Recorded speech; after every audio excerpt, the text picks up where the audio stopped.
Чудесно, прекрасно. Здравейте на всички! Аз съм Керана, не знам дали знаете какво е това.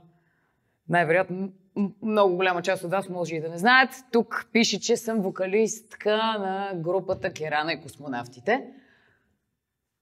Но всъщност искате ли да ви кажа какво съм? Аз съм си шеф. Аз работя сама за себе си. Нямам някой, който е над мен и който да ми казва какво да правя, кога да го правя. Няма някой, който да избира работните ми дни или кога да работя, или в някакъв момент да ми каже ти си уволнен. Или в някакъв момент да ми каже това, което си направила, не е твое. И нали ние ще вземем твоята идея, а ти можеш да си ходиш. Няма някой, който да каже всичко това, което си постигнала ти, е благодарение на мен. Или всичко това, което си постигнала ти, всъщност не е твое. Което е най-хубавото нещо, което някога съм си мечтала. В момента работя това, което обичам, истински, и съм в състояние стигна до момент, в който можах да изплатя кредита на родителите ми.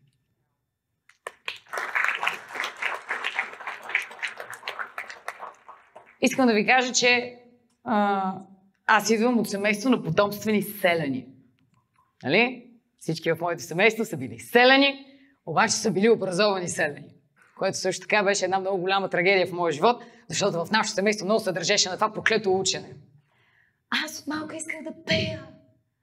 И те ми говорят, тук доктор, аз искам да пея. Боже мой, това ми беше най-любимото нещо. Не само да пея, а цялостно просто да бъда на сцена и да правя неща на сцена. Това ми беше най-любимото като дете.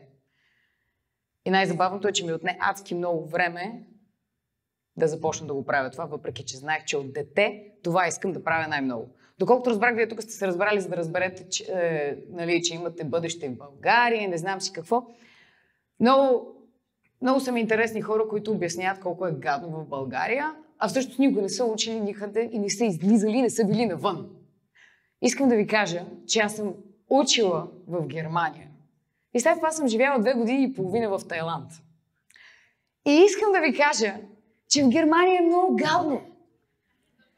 Най-нещастните години в живота ми бяха в тъпата Германия. Искам да ви кажа, че си погребах младостта в тая Германия. Също така, друг много нещастен период, който съм имала, е периода 8-12 клас. Абсолютно! Така че ако сте абсолютно напълно загубени и нямате идея какво правите и какво ви се случва, и защо ходите на това училище и всички ви обясняват, ти трябва да искаш, ти трябва да знаеш какво ще правиш, ти трябва да обичаш това, което правиш, ти трябва да учиш. И ти седиш и гледаш и нямаш идея за какво ти говорят тия хора. Искам да ви кажа, че много хора сме така. И това не е нищо ново и нищо странно, не трябва да се притеснявате от това. В 8 до 12 клас нямах идея защо съм в това училище и какво правя там. Аз бях в английска гимназия с немски език, нашите искаха това да уча и аз, понеже до този момент те бяха взимали правилни решения за мен, аз бях решила, че това е най-правилното за мен. И бях кандидатствал и бях влязла с много висок успех. Да, ама като влязох, след това вече нямах никаква идея, защо съм там. Абсолютно никаква идея. Ама никаква идея. И около мен нямаше никакви артистични личности. Нали? Всички, които бяха в 12 клас, трябваше да запишат ЗИП или СИП на ЗИП. Задължително избираем предмет, каквото и да значи това. И трябваше да избираме, нали, всички спрямо това какво щяха да учат в последствие, си избираха стратегически какъв ще им е ЗИП. Примерно математика и география, ако ще учиш геодезия, примерно, или нещо от сорта. Или биология и химия, ако ще ставаш доктор. И всички знаеха какво ще правят.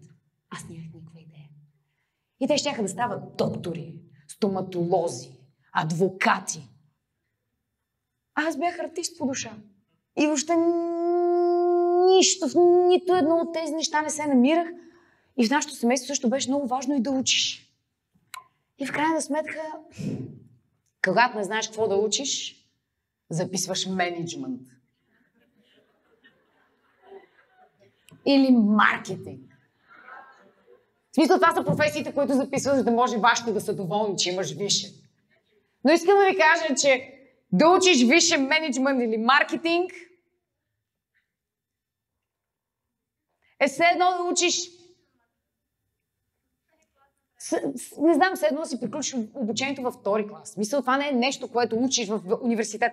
До момента, в който всички нови знания са попаднали в самия процес, те вече са остарели. Но както и да е. Отидох аз в тази проклета Германия, записал го това нещо и се почна пълната трагедия на моя живот. Не знам, що бях там. Нямах идея какво правех там. Беше много ми беше тъжно и искам да ви кажа, че си избрах университета по една единствена причина. Имаше интернационален семестър третия семестър, имахме опция да заминем някъде другаде и да правим друго. И аз бях като, аз ще направя като всички германци, защото какво правят всички германци? Отиват в Тайланд. И като си там, те ме толкова тъжно и нещастно, че искат да отидат някъде, където има слънце. Всъщност много исках да отида в Япония, защото аз тренирах карате и четях Шогун, която е една книга на Джеймс Клавел, който пише там много ценни азиатски работи и много исках да отида в Япония, в Япония е много скъпо. Пък аз бях бедна студентка, все пак, и реших, че няма да ходя там. И избрах следващото най-добро нещо, което беше Тайланд. И отидох аз в Тайланд и си викам, измъкнах се от Германия, край. И отидох там, за този семестър. Обаче много ми хареса. И като дойде момента да си тръгваме, на мен изобщо не ми се тръгваше. 1 грам не ми се тръгваше. А искам да ви кажа, че моята ситуация в Тайланд не беше цветуща. Въобще. Всички германци, защото ние бяхме цяла група от 50 човека, които бяхме отишли там, основно германци, всички щяха да се върнат обратно, което означава, че всичките ми приятели и целият ми социален кръг щеше да си тръгне и аз оставах абсолютно напълно сама. Също така вече нямах пари. Никакви.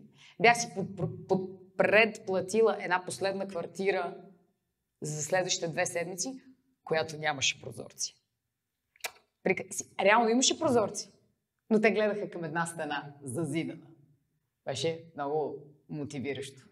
Бях си счупила телефона, билет нямаше как да си купя следващ и понеже си бях купила по-евтиния билет, нямаше как да го взема за по-късно пътуване. Просто нямах билет на обратно. След което се разболях и ми беше изтекла и застраховката.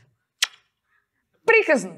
И искам да ви кажа, че въпреки всички тия ужасни неща, само при спомена, че трябва да се върна в Германия и да се чувствам по начина, по който се чувствах тогава, ме ужасяваше и реших, че е по-добре да остана някъде без пари, напълно сама, на 13 000 км, на 6 до 7 часа разлика от България и където нямам никой зад гърба си. И за мен това беше по-добър вариант, отколкото да се върна в Германия и да съм напълно нещастна. И реших да остана. И останах. И искам да ви кажа, че това е най-хубавото нещо, което съм правила в живота си. Бих казала, че в този момент в живота ми деля този мой живот на 2 части. Преди Тайланд и след Тайланд. Когато отидох в Тайланд и останах там, стигнах до момент, в който нямах абсолютно никой зад гърба си. Ти си абсолютно напълно сам. Ако утре умреш, мисля, ще отнемат около няколко дни, докато вас ще разберат. Нямаш никой. Нямаш нищо. И искам да ви кажа, че това е най-прекрасното нещо, което ми се е случвало. Съвсем сериозно ви казвам. Защото през цялото друго време, когато съм била в България и в Германия, винаги съм знала, че имам гръб, че имам някой зад себе си. И ако днеска ме мързи, не ми се ходи никъде, мога да си остана вкъщи.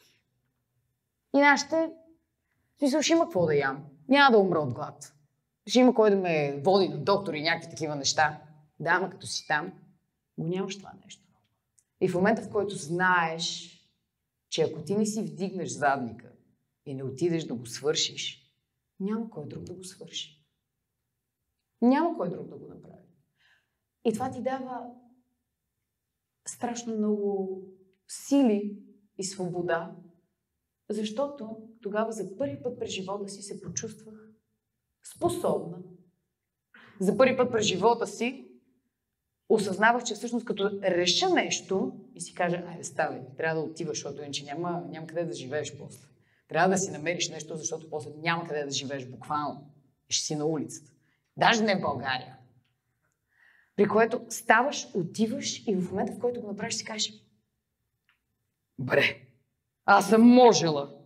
аз сама да избера нещо, да го направя и то да се случи. И искам да ви кажа, че за мен това беше абсолютно шокираща идея. Нали, че решения, които взимам аз, всъщност се оказват правилните решения. А решенията, които са взимали родителите ми за мен, всъщност са били не толкова правилни решения. И не ме разбирайте погрешно. Родителите се опитват да вземат най-добрите решения за вас. Повечето родители. Но те взимат най-добрите решения за вас от тяхната перспектива. Те не знаят какво е във вашата глава. Те не знаят точно вие какво искате. Така че слушайте какво те ви казват. И имайте предвид, че те го правят за ваше добро. Обаче, мислете със собствените си глави и разберете дали това вас ви устройва или не. И стана се супер случайно. В момента, в който германците си тръгнаха, аз си казах, добре, аз трябва да намеря нещо, просто трябва да действам, трябва да правя нещо. И си спомням, че там се бяхме качили в един бар да изпращаме едни германци. И се качихме горе и аз чух, че има жива музика и си казах, я да видим тук дали наистина има жива музика. Обиколих и ги намерих, послушах ги малко, музикантите. След което си тръгнах и те като приключиха да свирят, аз се върнах при тях и се запознах с тях. И почнах да им разказвам някакви неща за себе си. И те ми казаха, знаете ли какво? Върни се утре, ние имаме и певица да я чуеш. При което аз си казах, добре. На другия ден се върнах, запознах се с тях и те ми казаха, айде сега да те водим на едно място. И аз казах, добре. Що да не? И ме закараха в някакъв клуб, който се оказа, че е най-стария клуб в Банкок. И там ме запознаха с музиканти, които са много важни музиканти там, в Тайланд. И те ме чуха в нали, как пея. И казаха, добре, искаш ли да дойдеш и следващия ден, и следващия ден. И след това се запознавах с все повече и повече хора. И те ми дадоха възможност да пея. Аз им показах, че се справям доста добре. След което ми възложиха няколко други задачи, които аз изпълних, защото аз обичам да пея. И явно го правя добре. И в някакъв момент бях на някакви джаз фестивали в Тайланд и пеех на тайландски и някакви такива неща. И оттам успях да си спечеля пари, за да си взема квартира и след това да си купя билет на обратно. Трябваше да се върна, защото все още учих в Германия, трябваше да си завърша, нали, да си взема изпитите. Бях пропуснала целия семестър с всички лекции, но се върнах и си изкарах изпитите и с това си казах, холи, аз трябва да се върна обратно в Тайланд, ще се побъркам тук. Обаче, следващия семестър беше стаж. И си казах, добре, а сега този стаж, вместо да го карам в Германия, мога ли да отида да го карам в Тайланд? И си взех обратно самолета, пак с парите, които ми бяха останали. Отидох пак в Тайланд, за да си търся стаж. И, нали знаете как има определен начин, по който трябва да случвате неща? Нали? Има някакъв ред, по който трябва някакви неща да се случват. Да, но това не значи, че вие не може да намерите свой начин, по който да се справите с някакъв проблем. Нали, повечето хора как имат стаж? Подавате документи и се надявате някой да ви избере. Или така си правите работа. Подавате си ви и чакате някой да ви се обади и да ви покани на интервю. Да, но вие не сте нищо повече от един лист хартия. Аз знаех, че на мен силата ми не е в лист хартия. Аз трябва да съм там, лично, защото знам, че това е моята сила. При което се върнах, намерих хората, при които бях пяла и бях казала, искам възможно най-много концерти да можем да направим на някакви места. И ходихме и пеехме. И след като пеехме, аз слизах от сцената и отивах и се запознавах с всички хора, които са там. И им казвах, здравейте, аз съм тази и тази. И освен, че пея, уча в Германия това и това и си търся стаж. Искам да ви кажа, че това изречение съм го казвала около 300 пъти. На супер много хора. Просто всички хора, които срещнах, всички, те може да не се интересуват, но аз им казвам, аз съм, нали, моето име всъщност е Юлия, им казвам, аз съм Юлия, уча в Германия, това и това, търся си стаж. Толкова и в рамките на 2 месеца си намерих 5 стажа, един от които беше за Sodexo. Sodexo е 13-та по големина фирма в света на работещи в нея. Мисля, беше много голяма фирма. Нали, тези хора в последствие, когато се запознах, ме канеха на интервю, минавахме през интервюто, те бяха убедени, защото аз знам къде ми е силата. Вие трябва да знаете на вас къде са ви силите. Това е много важно. И аз знаех, че трябва да сме едно в едно, лице в лице, за да се случат нещата. След което, както и да е, върнах се в Германия, пак избутах другия семестър, отидох в Тайланд, карах стаж, след което отидох и останах да работя там. И започнах да работя там, даже и приятел си имах, намерих си място, всичко беше наред, дори работата ми хищ не беше толкова скучна. И в един момент, знаете ли какво се случи? Събудих се един ден и бях също толкова нещастна. И положението беше просто събудих и бях като аз. Дали днес ще се събудя или няма да се събудя, няма никакво значение за мен. Няма абсолютно никакво значение. И в този момент ти трябва да направиш, това няма да се промени, то ще остане така. И може да станеш като всички останали кисели хора, които седят и мрънкат колко имат в живота и не правят нищо по въпроса. А за всичкото отгоре аз нямам деца и семейство. Нямам какво да губя.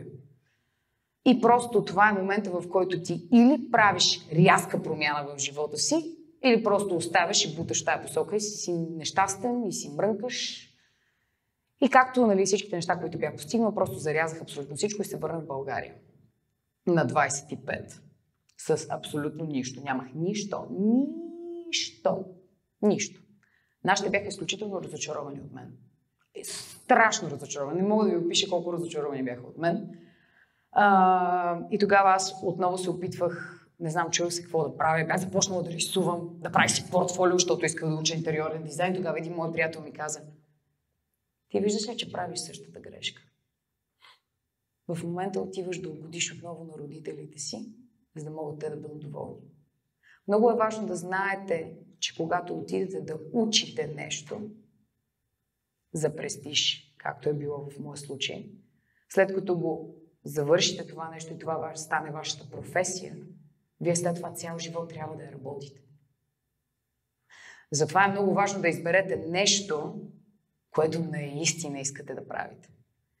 И ако се чуете какво е то, има един един въпрос, който може да си зададете, който да ви помогне да откриете това, което искате да правите. И той е: какво бих правила за без пари? Какво ми доставя удоволствие да правя, даже без да ми плащат? Например, на мен беше приятно да пея. Това е нещо, което много исках да правя и го правя във всяка една свободна ситуация, дори без да ми плащат. И това също е един въпрос, който вас може да ви ориентира. Както и да е, като се върнах тук, нямах никаква идея, нашите бяха много разочаровани от мен. Имаше даже някакъв дълъг период, в който не си говорихме. Защото аз отказах да правя това, което те ми казаха. И това беше момента, в който започнах да правя нещата, които аз вярвах, че са правилни, защото знаех вече, че всичко, което си поставя за цел, мога да го постигна. И супер случайно, започнах просто. Много често нещата не се случват по начина, по който ние си ги представяме. Ти си го представяш сега, искам да ви кажа, че аз никога не съм искала да имам група. Никога не съм искала да имам група. И често го казвам на хората, с които работя, поглеждам ги и ми казвам: аз ако ви познах от преди това, нямаше да има тая група. Просто нямаше да я има. Защото ние не се познавахме, когато започнахме с тази група. Въобще. Ние сме много различни и тотално не си пасвахме. Но това е момента, в който дори да не се разбираш с някакви хора, но държиш на нещо, ти трябва да намериш начин, по който да накараш това нещо да работи.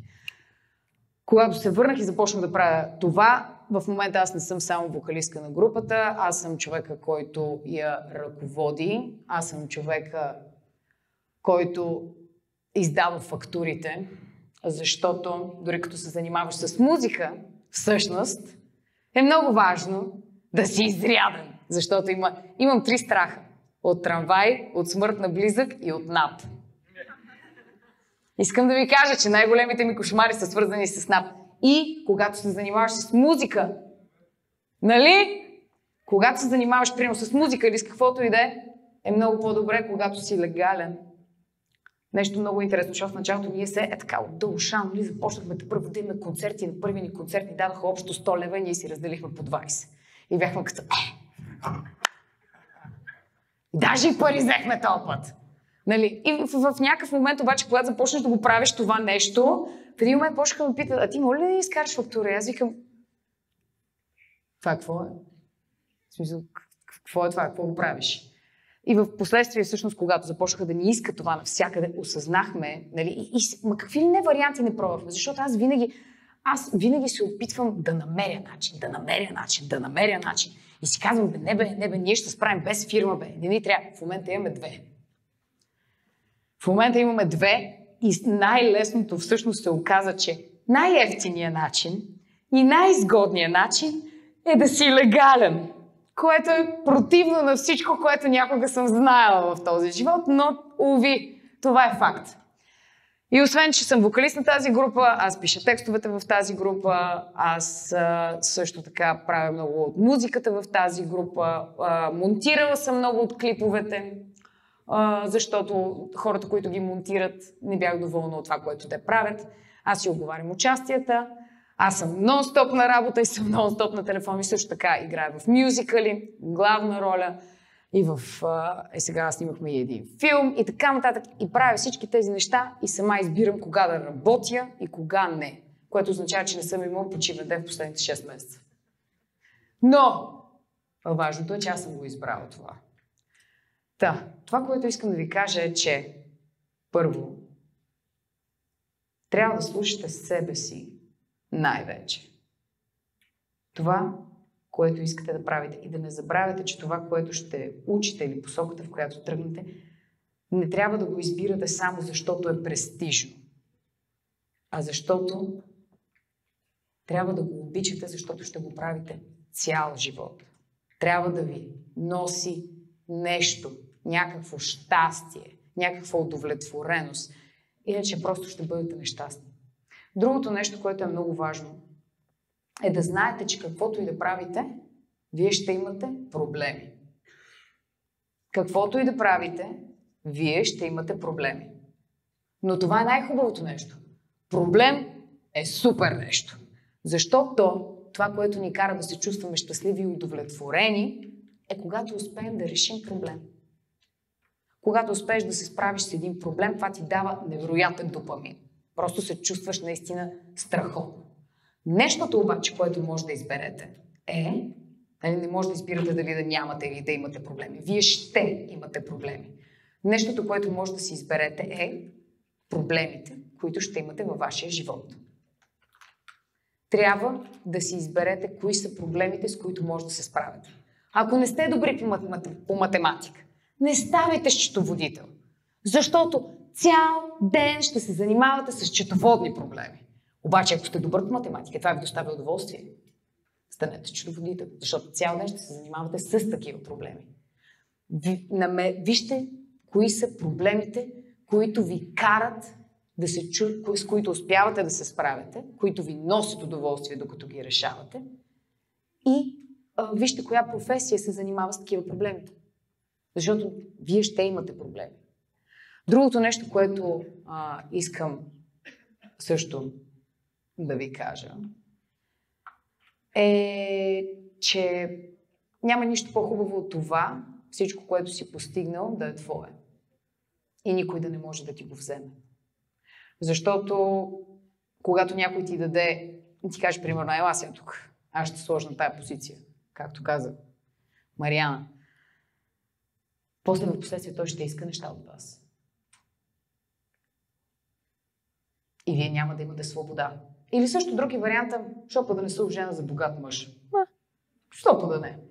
И аз така сме си викала, на време бях хубава, млада, що пък да не? Да, ама всичко това, което той има, то не е ваше. То е негово. И във всеки един момент, както го имате, може и да го нямате. Което е много тъпо. А сега в момента всичко, което имам, колкото и жалко да е, даже и проблемите ми, те са само мои. И аз съм единственият човек, който е виновен за тях. Другото нещо, което искам да ви кажа, е, че много е лесно да гледаме, много е гадно, когато гледаме нещата от гледна точка на това, че аз нямаше какво да направя, нали? Нямам какво повече да направя. Това е страшно обезоръжаващо. Много по-лесно е да се опитвате да намерите вината в себе си. Защото само тогава може да го промените. Ако казвате ми, то така стана, защото еди какво си така беше, нали, и си измиша рецепт, ти реално не можеш да го промениш. Няма как да го промениш. Сам се обезоръжаваш. И другото, което е, например, ние нямаме контрол върху времето. Има някои неща, които не можем да контролираме. И колкото и да се ядосваме, и колкото да искаме да ги променим, няма как да го променим. Нали? Мога да ви разкажа, примерно, една ситуация, където ние имахме концерт навън и щеше да вали. И мен беше много тъпо, защото аз не искам да вали, защото имаме концерт, който е навън. Обаче аз нямам контрол върху времето. Това, върху което имам контрол, е моята реакция. Начина, по който ще се справя с факта, че навън ще вали. Мога да избера варианта, в който да се тръжкам и да съм супер недоволна от това и да съм като ще вали, няма... Не, аз го изключих, защото много се вживях. Така. Нали, един вариант е много да се тюхкам и да съм супер ядосана и да съм много нещастна от факта, че ще вали, а другия вариант е просто да го приема такова каквото е и да се забавлявам адски много на концерта и да направим най-доброто от това, което може. И да дадем повече. Защото когато ти си недоволен с това, то ще проличи и самият концерт, дори за хората, които са дошли, няма да е добър. Но, ако го приема, че сега вали, няма какво да направим, колкото хора дойдат толкова, даваш всичко от себе си и хората, които са дошли, са доволни и те ще дойдат пак. Така че, нещото върху... Също така, редовно, че имате идиоти в живота си. Някакви пълни идиоти в живота си, разбирате ли? Ти просто ще го срещнеш и ще си кажеш, човек, ти как си оцелял до този момент? Как въобще си жив? Как пресичаш сам? Няма как. Такива хора има. И вие ще трябва да общувате с тях. Нали, първо, ако може да не общувате с тях, не общувайте с тях. Няма нужда. Също така, вие няма как да ги промените. Няма как да промените някого, който не иска да бъде променен. Не става. Но това, което може да промените и върху което имате контрол, сте вие самите. Вие може да промените начина си на комуникация с тях или може изобщо да не комуникирате с тях. Това е нещото, върху което имате контрол. Вие имате контрол върху себе си, което е супер. Така че всеки път, като ви се случват гадни неща, а те ще ви се случват много през цялото време, просто се опитайте. Всеки път, когато ми се случи нещо гадно или се издъни по някакъв начин, аз седя и си казвам, добре, какво трябваше да направя, за да не съм в тази ситуация? И какво да направя в бъдеще, за да не попадам пак в тази ситуация и да се чувствам по този начин? И най-хубавото е, че вие можете да направите нещо по въпроса. Ще е много тъпо, ако не можете. И ако живеете с тази мисъл, всъщност нямате никакъв контрол и свобода над живота и над себе си. Затова просто се опитайте вие да направите, вие да имате контрол върху себе си и върху живота си. Това е. Благодаря ви.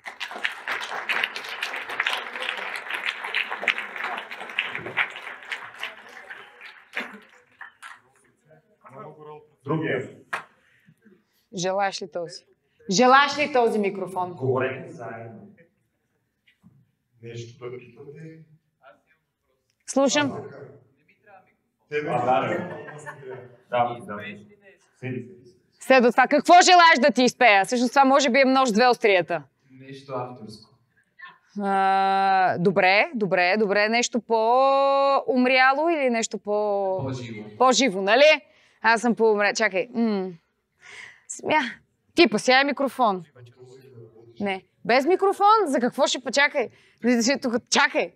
Смятам да се чувствам добре, по-добре от всички най-добре. Даже и на дъното да е, там е сянка, в очите не пече. Смятам да се чувствам добре, по-добре от всички най-добре. Даже и на дъното да е, там е сянка, в очите не пече. Толкова смога, толкова давам, на повече дори не се надявам. Толкова смога, толкова давам, даже пак е много и въобще не съжалявам, ей. Толкова смога, толкова давам, на повече дори не се надявам. Толкова смога, толкова давам, даже пак е много и въобще не съжалявам, ей.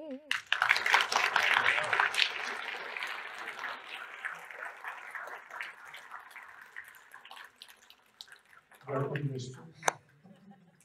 Такова. Други въпроси? Да. Да. Но това не ми е донесло много. И никой никога не ме е питал.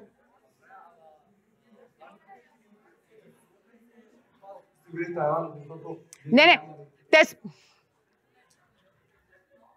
Те се интересуваха от мен, но им беше много трудно да ме намерят. Аз съм малко като фантом. Много е трудно да ме намериш. Той до ден днешен е така. По принцип аз съм много самостоятелна и трудно си дигам и телефона. Нали, освен ако не е за работа. Ако е за работа, винаги си дигам телефона.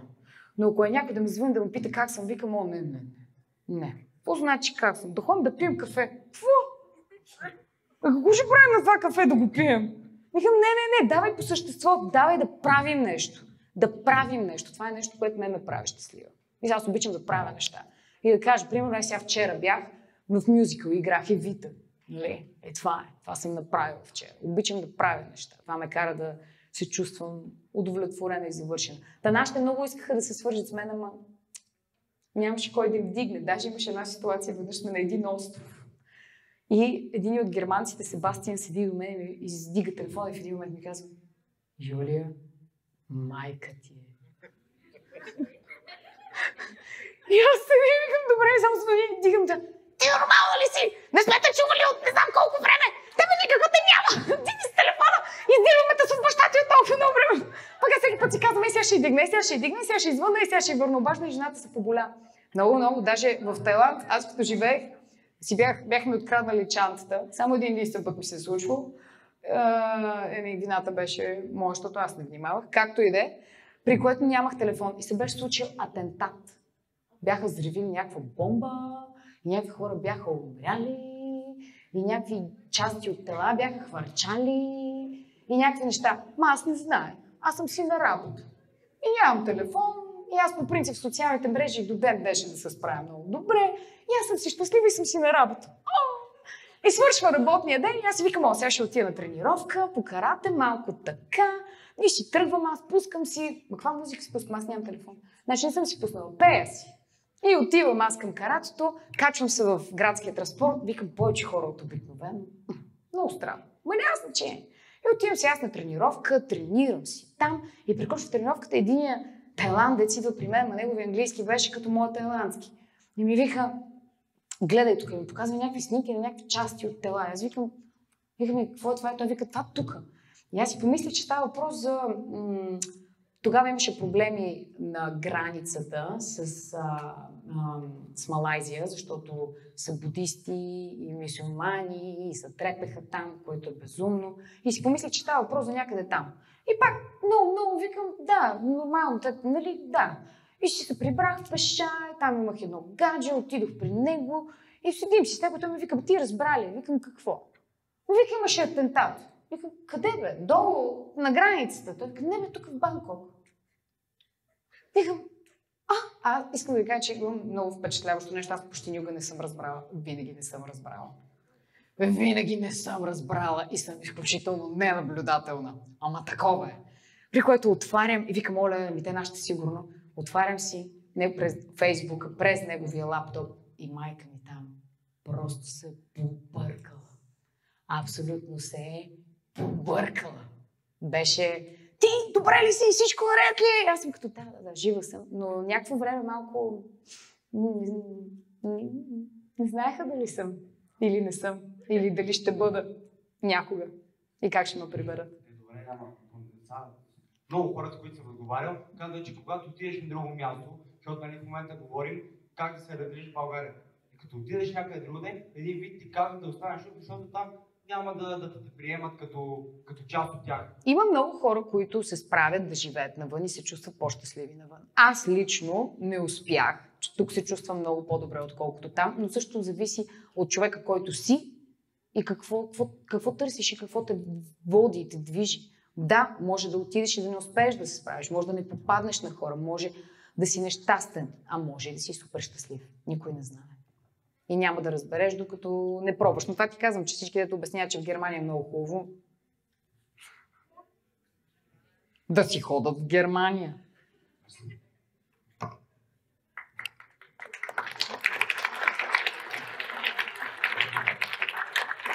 Слушам те. Може ли да снимка? Та даже и без да го кажеш на микрофон, ще да се съглася. Но да. Някой друг нещо? Слушам те. Кои са най-важните неща за теб в живота? На мен най-важното нещо, което е за мен, е да бъда удовлетворена. Да се чувствам, че има смисъл от мен. Разбираш ли? Че ако утре умра, че има смисъл от мен. Разбираш ли? Че това, което правя, е значимо. А не, че просто минавам през живота и той минава през мен. И съм открила, че нещата, които ме карат да се чувствам значима, са това да създавам някакви неща и това да бъда на сцена. И да... В интерес на истината, в началото, като започнахме, имахме групата и започнахме да правим песни. Нали? Почнаха да идват хора на концерти и винаги оставам след концерта. И те идват при мен и ми казват, казаха ми неща, които аз не очаквах. Не? Твоята музика ми помогна в някакъв момент. Бях на праг на самоубийство и това ми помогна. И това са неща, които и в един момент ти осъзнаш, че ти не просто правиш музика. Ти правиш по някакъв начин, се свързваш с други хора и им помагаш в труден момент. И това ме накара да се чувствам... Никога не съм се чувствала по-значима, че има някакъв смисъл от мен. И това наистина е най-невероятното нещо, което съм изпитвала. Защото, нали, била съм в Германия, живяла съм в Тайланд, обикаляла съм напред-назад, правила съм някакви неща. И нищо не ми е давало такова удовлетворение. Просто преди, основно, нали, много се шматках и много си почивах, но не бях толкова щастлива, колкото съм сега, когато не съм имала почивен ден от 6 месеца. Моля.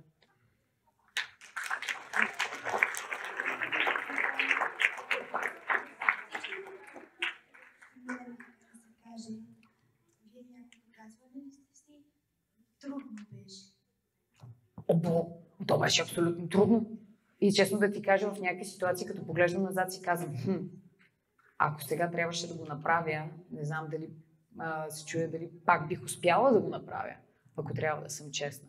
Но всичко си е заслужавало изключително много. И също това с групата. Искам да ти кажа, че никой не вярваше в нас. Собствените ми родители не вярваха в мен. Искам да ви кажа, че това, че никой не вярва в теб, не означава, че няма да успееш и няма да се справиш. Това, че никой не вярва в теб, не означава... Най-важното е ти да вярваш в себе си. Колкото и банално да звучи това, защото това звучи мега банално, човек. Но просто ти, ако знаеш, си казваш, може и това да не е, може и да се проваля, ама поне ще го пробвам. Поне го пробвай, да знаеш, че наистина не е станало. Защото сега в момента, аз като си спомня в началото, колкото ни беше трудно с групата и никой никъде, на всякакви места сме се опитвали да свирим и не знам си какво и не са ни давали, въобще не са ни взимали на сериозно. Дали сега в момента нон-стоп седи и отказвам неща. Просто защото не ме устройват, не ми харесват, не искам или ми се дублират дати. Много щастлива правя. Това, което искам е просто вие да разберете, че просто трябва да започнете да правите каквото и да е. Каквото и да е. Защото никога не знаеш къде ще излезе зайчето. Тази група, например, беше нещо, в което слагах най-малко доверие. В смисъл, когато Павел, китариста, ми го видях за първи път. В смисъл, той беше с коса дълга до тук, която никога не беше ресана. Никога. С едни мега изсулени панталони и така гледаше и дей ми каза, искаш тук да се съберем, да си бутаме густото, да свирим. При което аз го погледнах, нали, отгоре до долу, му казах сега. Не го взех много насериозно, но си казах, защо пък да не опитам? Никога не знаеш откъде ще те излезе зайчето. И всъщност там се случи. Просто пробвайте всякакви неща. Просто правете неща. Ей, това е. Защото това като една люлка. Люлката седи и не се люшка. И в момента, в който трябва да я залюлееш, трябва да бутнеш по-силно, обаче впоследствие тя започва да се люлее. И се люлее сама. И за да я спреш, трябва пак да я спреш с сила. Сега просто правете. Някакви неща. Просто правете неща. Това е. Мерси.